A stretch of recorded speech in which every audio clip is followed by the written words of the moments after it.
माँ, मुझे बहुत डर लग रहा है माँ, वो जानवर हमें मार देंगे। नहीं बच्चों, हमें कुछ नहीं होगा, भगवान पर भरोसा रखो। सुनिए, कुछ तो करिए, कहीं वो जानवर हमारे घर के अंदर न घुस जाएं। दरवाजा तो मैंने कसकर बंद कर दिया है, अब तो बस भगवान ही हमें बचा सकता है। ये यार, तेरे इस नए घर में तो पार्टी करने में बहुत मजा आ रहा है। कितना भी चिल्लाओ, नाचो, गाओ, कोई प्रॉब्लम नहीं है। तभी तो मैंने इस एरिया में घर लिया है। ये एक तरफ जहां हाई सोसाइटी में रह रही पलक अपने दोस्तों के साथ पार्टी एंजॉय कर रही होती है, वहीं खेतों के बीच में बने घर में जानवरों के डर से छुपा परिवार क्या इन खतरनाक जानवरों से खुद को बचा पाएगा? और आखिरकार इस गरीब परिवार की ऐसी क्या मजबूरी रही थी जो इन्हें इस तरह यूं खेतों के बीच में रहना पड़ रहा था? आइए हो रही इन सभी चीजों के पीछे का कारण जानते हैं। अब मैं आप लोगों के साथ इस घर में और नहीं रह सकती। मुझे बंटवारा चाहिए। ना मैं अपनी मर्जी से कहीं आ जा सकती हूँ, ना दोस्तों के साथ पार्टी कर सकती हूँ। अरे मैं आजाद इंसान हूँ, कोई कैदी थोड़ी ना हूँ। पलक बिल्कुल ठीक कह रही है, आखिरकार वो कब तक अपनी खुशियों को मारती आएगी? मैंने बहू को कभी भी बाहर आने जाने से नहीं रोका। जो मन करता है वो खाती है, पहनती है। उसे मैंने सिर्फ एक चीज के लिए रोका कि वो ऐसे घर में बैठकर अपने आवारा दोस्तों के साथ शराब ना पिए। क्या मैंने कुछ गलत कहा? अब इन बातों का कोई फायदा नहीं है, अब तो बस आप बंटवारा कर ही दो। और वैसे भी बंटवारे में आधे से ज्यादा हिस्सा मेरे नाम आना चाहिए, क्योंकि बाबा के गुजर जाने के बाद मैंने ही बिजनेस को संभाला है, भैया ने नहीं।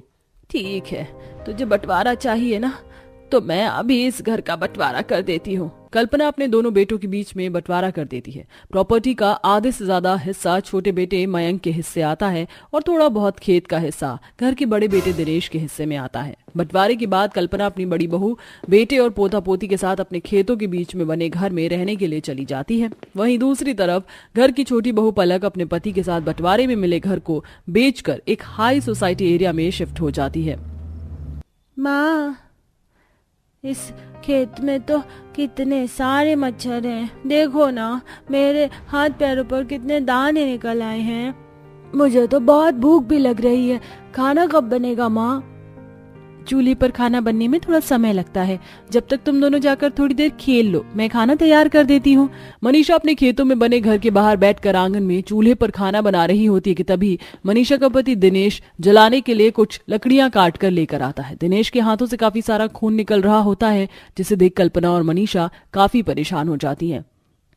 ये क्या दिनेश, तेरे हाथ से खून कैसे निकल रहा है बेटा?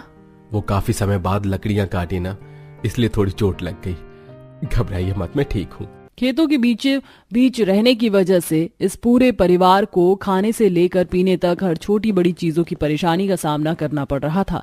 जहां एक तरफ खेतों के बीच रहने वाली जेठानी अपने परिवार के साथ परेशान हो रही थी, वहीं दूसरी तरफ हाई सोसाइटी में रहने वाली अमीर देवरानी ऐशो आराम से बिना किसी परेशानी के अपनी जिंदगी जीती है। ओह नो, पास्ता तो ठंडा हो गया है, अब इसे ओवन में गर्म करना पड़ेगा। पलक अपने हाई फाई वाले किचन में जाती है और एक बड़े से ओवन में अपना पास्ता गर्म करने लगती है।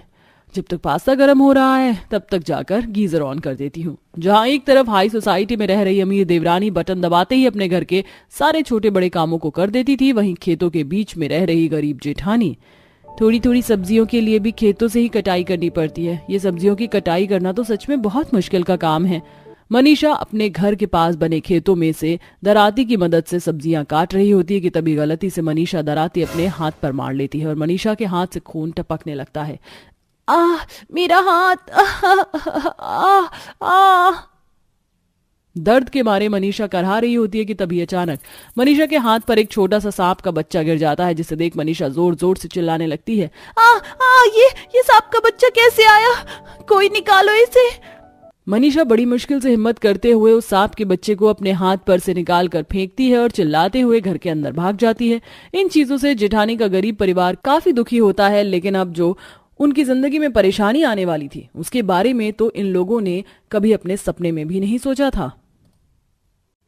यहाँ तो बिजली का भी साधन नहीं है, हर रोज लालटेन चलानी पड़ती है। अंधेरा भी काफी हो चुका है। बिट्टू, साक्षी, चलो बेटा अब घर के अंदर आ जाओ।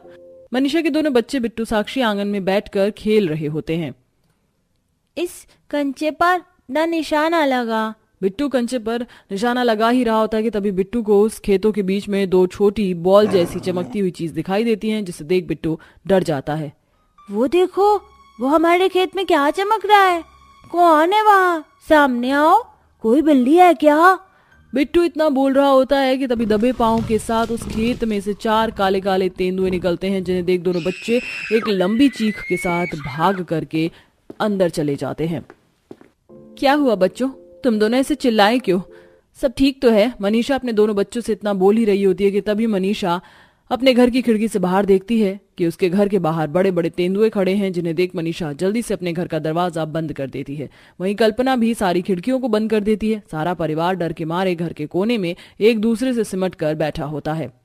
अचानक हमारे घर के बाहर ये काले काले तेंदुए कैसे आ गए? हम तो खेतों में रहते हैं ना कि जंगल में। हमारे खेतों के पीछे ही जंगल भी है, सुना है वहां पर कई सारे जंगली जानवर हैं।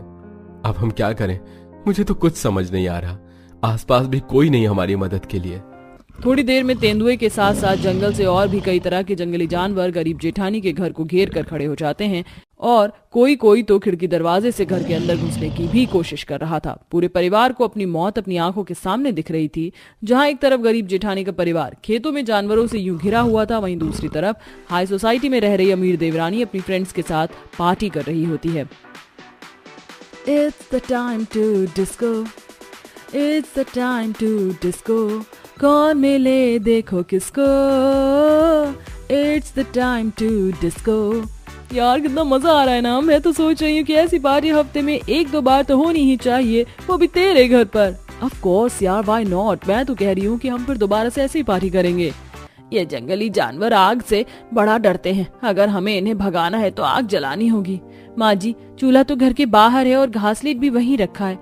अब हम बिना इन चीजों की आग कैसे जलाएंगे? तभी मनीषा को सामने रखी लालटेन दिखाई देती है। सुनिए, घर के अंदर से छत पर चढ़कर इसकी सिल्ली हटाकर इस लालटेन को बाहर फेंक दीजिए। लालटेन जैसे ही गिरकर टूटेगी वैसे ही आग फैल जाएगी और सारे जंगली जानवर आग की वजह से भाग जाएंगे। दिनेश घर के अंदर से छत पर चढ़कर लालटेन को बाहर जानवरों के पास फेंक देता है। जैसे लालटेन टूटकर उसका तेल जमीन पर गिरता है तो घर के आसपास की काफी ज्यादा आग लग जाती है। आग को देख सारे जानवर जंगल की तरफ भागते हैं। वहीं दिनेश जल्दी से पानी की मदद से आग को बुझा भी देता है। आज के लिए इस परिवार के सर से मौत का साया उठ जाता है, लेकिन आने वाले दिनों में आए दिन इस परिवार को ऐसा ही सामना करना पड़ता है। ऐसे ही कुछ समय गुजर जाता है। मनीषा अपने घर के आसपास आग जलाकर रख देती है, जिसके चलते एक शेर मनीषा के घर आने की बजाय मनीषा के घर से थोड़ी दूर पर ही बने हाई सोसाइटी वाले एरिया में चला जाता है। शेर को देख सभी लोग इधर उधर भागने लगते हैं। अरे भागो, हमारी सोसाइटी में शेर घुस आया। वो शेर सीधा खिड़की की मदद से पलक के घर में घुस जाता है। पलक जल्दी से अपने बेटे को बेड के नीचे छुपा देती है और खुद डर के मारे अलमारी के ऊपर चढ़कर बैठ जाती है। चले जाओ यहाँ से, मैंने क्या बिगाड़ा है तुम्हारा? जाओ यहाँ से, मुझे मत मारो। लोगों की भगदड़ की वजह से उस सोसाइटी में शेर घुसने की बात मनीषा तक पहुंच जाती है। इस सोसाइटी में तो पलक भी रहती है, कहीं उसे कोई खतरा तो नहीं? हमें वहां जाना चाहिए। मनीषा जल्दी मशाल लेकर सीधा सोसाइटी में रह रही अपनी देवरानी के घर पहुंच जाती है। वो शेर पलक पर हमला करने वाला होता है कि तभी मनीषा मशाल दिखाते हुए उस शेर को डराकर एक कमरे में बंद कर देती है और पलक को अलमारी के ऊपर से नीचे उतारती है। तुम ठीक तो हो ना? तुम्हें कहीं चोट तो नहीं लगी? हमें फॉरेस्ट डिपार्टमेंट को कॉल कर दिया है, वो लोग इसे लेने आते ही होंगे। मनीषा, अगर तुम ना होती तो शायद वो शेर मुझे खा ही जाता। मनीषा, तुम्हारा बहुत बहुत शुक्रिया। मैं तुम्हारा ये एहसान कैसे चुकाऊंगी? मुझे माफ कर दो मनीषा। मैंने अपने मतलब के लिए घर का बंटवारा करके आप सबको जंगली जानवरों से भरे उस खेत में रहने के लिए मजबूर किया। जो हुआ उसे भूल जाओ। तुम और अमन ठीक हो, हमारे लिए ये सबसे ज्यादा जरूरी है। आप सब लोग मुझे माफ कर दीजिए। अब से आप लोग उस खेत में नहीं बल्कि इसी घर में रहेंगे। हम सब लोग पहले की तरह एक साथ हंसी खुशी रहेंगे। तो दोस्तों, कैसी लगी आपको हमारी ये कहानी? हमें कमेंट करके जरूर बताएं। साथ ही आपको हमारी इस कहानी की किस बहू का कैरेक्टर ज्यादा पसंद आया, हमें ये भी बताइए।